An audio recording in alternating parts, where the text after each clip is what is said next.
নমস্কার সবাইকে, কেমন আছো সবাই? তো আমরা ৩ জন বেরিয়ে পড়েছি ঘুরু করতে। আর ট্রেনের জন্য অপেক্ষায় ছিলাম। স্টেশনে বসে আছি। তো অবশেষে ট্রেন আসলো। আর আমরা এখন গন্তব্যের দিকে এগোচ্ছি। ট্রেনের মধ্যে আবার একটা বাচ্চা মেয়ে ওকে আবার খুব আদর করছিল বুনু, বুনু করে। ওর মাকে বলছে, "ও মা বুনুর সাথে কথা বলো, বুনুর সাথে কথা বলো।" বাবাকে বলছে, "কোলে নাও।"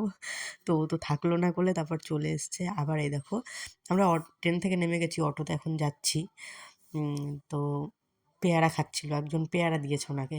তারপরে যে দিদুনকে পেয়ে গেছে, দিদুনের সাথে আবার বাড়ির দিকে মামা বাড়িতে এসে দেখো লাড্ডু নিয়ে কি করছে দেখো। লাড্ডুটা তুলতে গিয়ে হাতে বেঁধে গেছে, গুঁড়ো করে নিয়েছে। তারপরে এই যে সন্ধ্যা হয়ে গেছে। তো আমরা যাচ্ছিলাম কোথায় বলো তো? মেলা দেখতে, শিবনিবাসের মেলায়। তো মেলাতেও পৌঁছে গেছি, ওখানে গিয়েই একবারে দেখা হলো তোমাদের সাথে। দেখো এখন হাঁটছি, যে দাদাকে নিয়ে একটু ইয়ার্কি হচ্ছিল। তারপরে এই যে আমার পুচকিটা ছোটো মামার কোলে ঘুমিয়ে গেছে মেলায় যেতে যেতে। এই যে দেখো শিবনিবাসের ঐতিহ্য এটা, মানে মেলায় আসলে দেধানের খই মুরগি মানে নিতেই হবে, সবাই নিয়ে যায়, এটা এখানকার মানে একটা মেলারই ঐতিহ্য বলতে পারো। তো এই দেখো আমরা যাচ্ছি এবার রাজরাজেশ্বর বাবার দর্শনে। তো মন্দিরে ঢুকে গেছি আমরা। দেখো এশিয়ার দ্বিতীয় বৃহত্তম রাজরাজেশ্বর শিব মন্দির।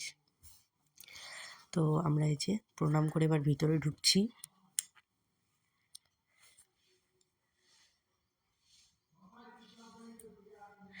দর্শন করো সবাই বাবার।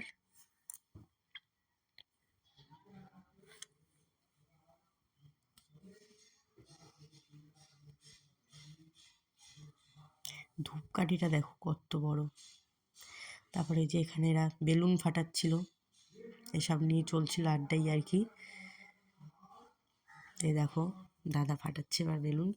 ও দুটো বেলুন ফাটিয়েছিল, বাট ওই ভিডিও ক্লিপটা নিতে আমি ভুলে গেছিলাম। ওই ক্লিপটা আর নেওয়া হয়নি।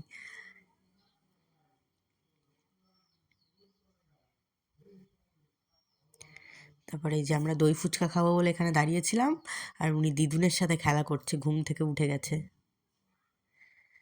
এই যে আমাদের কিছু আবার দেধানের খই নেওয়া হলো, খই মুরগি নিয়ে নেওয়া হলো।